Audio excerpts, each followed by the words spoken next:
Olá a todos, meu nome é Kirill Osipov, sou terapeuta manual, médico de medicina esportiva, reabilitação e fisioterapia. Neste vídeo darei algumas dicas sobre como lidar com uma dor de dente aguda. Então, o primeiro conselho será o seguinte: tente assumir uma posição de descarga para a coluna vertebral o mais frequentemente possível durante o dia. Ou seja, a posição em que você sente a menor quantidade de dor. Na maioria das vezes, essa posição será quando você está deitado de costas, com os joelhos e quadris dobrados em 90 graus. O próximo conselho será o seguinte: tente sentar o menos possível. Se você é forçado a sentar muito por causa do trabalho, tente fazer uma pausa pelo menos uma vez a cada meia hora, apenas para caminhar um pouco. Quando você está sentado, sua parte inferior das costas deve sempre tocar o encosto da cadeira. Não deslize para fora da cadeira. Outra opção muito boa para você seria usar um rolo lombar. O rolo deve estar exatamente na parte inferior das costas, não na base da cadeira. Para posicionar corretamente o rolo, você precisa encostar a parte inferior das costas no encosto da cadeira, inclinar-se com as costas retas e colocar o rolo. Assim, o rolo não cairá no assento e ficará exatamente onde deveria estar. Outra recomendação importante é a caminhada. Tente caminhar o máximo possível. O número mínimo de passos que você deve dar por dia é 10.000. E você precisa caminhar não como se estivesse em um passeio casual, mas com uma intensidade suficientemente alta. Com uma frequência cardíaca de cerca de 100 a 110, 20 batimentos por minuto. Para determinar com mais precisão a frequência cardíaca ideal para se exercitar, você pode usar esta fórmula. Você precisa subtrair sua idade e multiplicar o resultado por 70%. Isso será aproximadamente a frequência cardíaca média, que corresponderá ao nível de carga aeróbica, ou seja, a carga sob a qual seus vasos sanguíneos trabalharão ao máximo. Eles se abrirão, a circulação sanguínea melhorará e os processos de recuperação serão mais rápidos. Nesse caso, não haverá uma carga significativa na coluna vertebral. Também tente evitar inclinações ao máximo durante o dia. Todas as cargas de flexão devem ser realizadas com a ajuda da flexão das pernas, não da flexão da cintura. Se estamos falando sobre a tensão na região lombar, por isso, você deve acompanhar de perto os momentos em que usa a flexão excessiva e tentar se livrar deles e eliminá-los. Geralmente começa logo pela manhã, no momento em que você se levanta da cama. Essa é a primeira carga de flexão que você recebe. A segunda é quando você se levanta dela. Vai, por exemplo, ao banheiro, começa a se lavar e assim por diante. Durante o dia, há muitos deles. Por exemplo, quando você amarra os cadarços, pega algo das prateleiras de baixo. E todo esse estresse precisa ser minimizado ao máximo. Também será uma boa opção para você garantir uma localização conveniente para os itens que você usará ao longo do dia nos níveis necessários. Ou seja, os itens que você mais usa devem estar acessíveis e aproximadamente localizados ao nível do peito, para que você possa usá-los sem ter que se inclinar. As coisas que você usa com menos frequência devem estar aproximadamente acima da cabeça.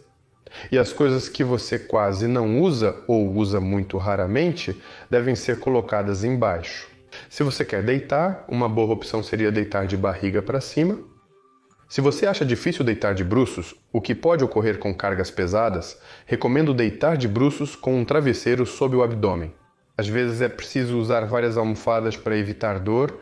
Gradualmente, com o tempo, quando o seu nível de dor diminuir, você pode remover as almofadas e primeiro você vai para a posição horizontal de barriga para baixo, depois pode deitar sobre os cotovelos e continuar para o exercício chamado flexões de Mackenzie, para que sua hérnia desapareça mais rápido. Também recomendo prestar atenção na sua cama para ver se ela não é muito macia do seu ponto de vista.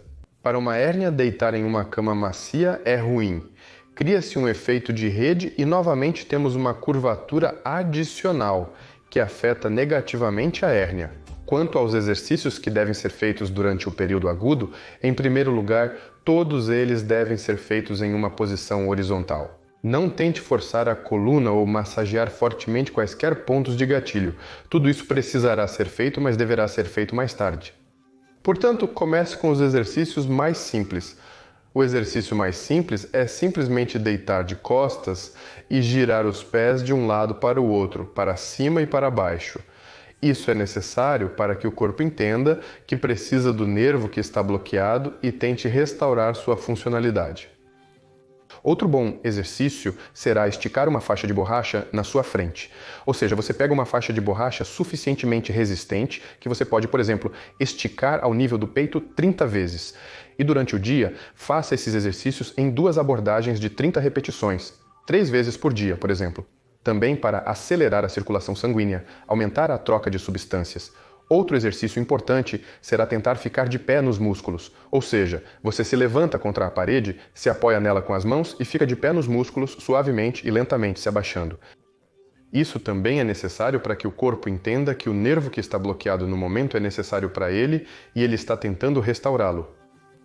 Faça o exercício 2 vezes por dia, 3 séries de 20 repetições cada. Se você pode fazer este exercício em uma perna, então será uma boa opção. Outro bom exercício seria o exercício onde você deita de lado e faz as chamadas extensões nervosas, ou seja, um exercício de neurodinâmica. Este exercício é necessário para melhorar a nutrição do nervo bloqueado? Também. Se você conseguir, eu recomendo começar a fazer o exercício Mackenzie. O exercício Mackenzie é realizado da seguinte maneira, ou seja, você se deita, figurativamente falando, como uma banana para que a parte interna da banana esteja condicionalmente do lado da dor e faça flexões. E se não te machucar, tente fazer isso em amplitude total. Se inicialmente isso causar desconforto, você gradualmente, lentamente, a cada vez, tente adicionar um pouco de amplitude e faça esses exercícios 2 vezes por dia, 2 abordagens de 20 repetições cada. Frequentemente, durante o tratamento, a condição muda de dia para dia. Às vezes fica um pouco melhor, às vezes um pouco pior. E se você olhar para isso com muita seriedade, não será capaz de avaliar objetivamente sua condição. Digamos, por exemplo, que você tem uma dor aguda. Descreva todos os sintomas, pegue um caderno, anote como você se sente.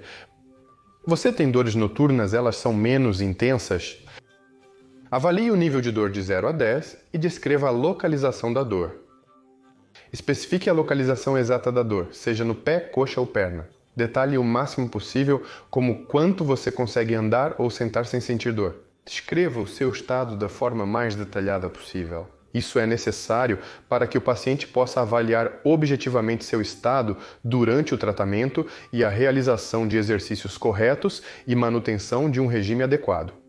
Pois muitas vezes acontece que o paciente não consegue avaliar objetivamente seu estado e se lembrar de como se sentia uma semana ou até 2 semanas atrás, e ele pode se lembrar que sua perna doía e parecerá que a perna doía antes e ainda dói agora.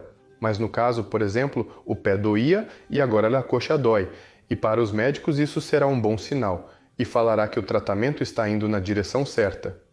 Em geral, para avaliar corretamente seu estado, você precisa se lembrar que a dor deve sair da perna e se concentrar na lombar, como a fonte da dor é a lombar e, consequentemente, ela deve doer lá.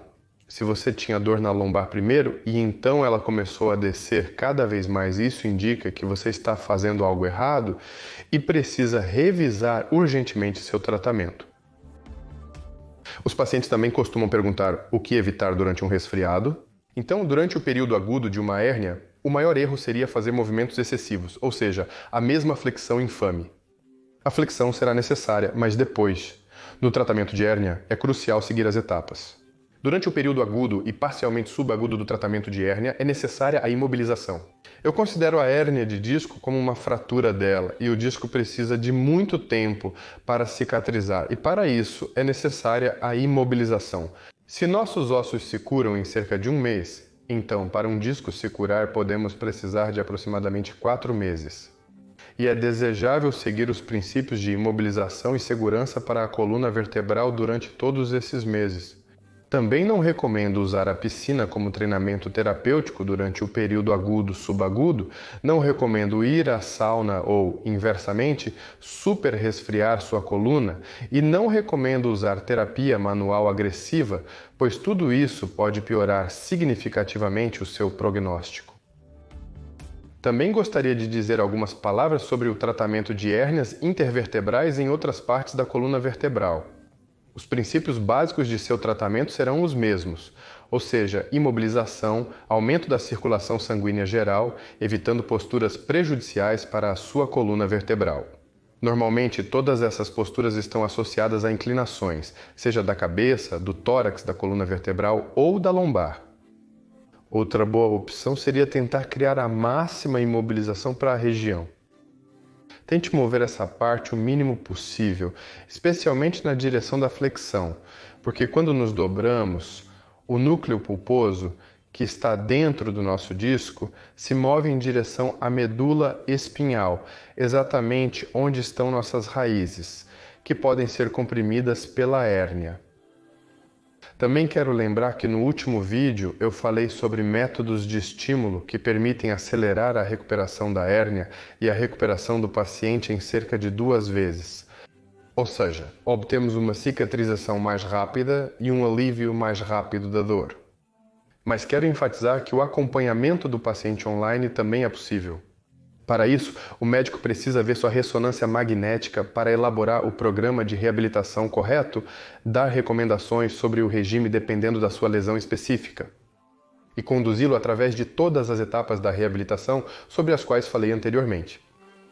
No entanto, a visita ao médico será mais eficaz, pois o médico tem acesso a várias manipulações que podem imediatamente aliviar sua síndrome de dor.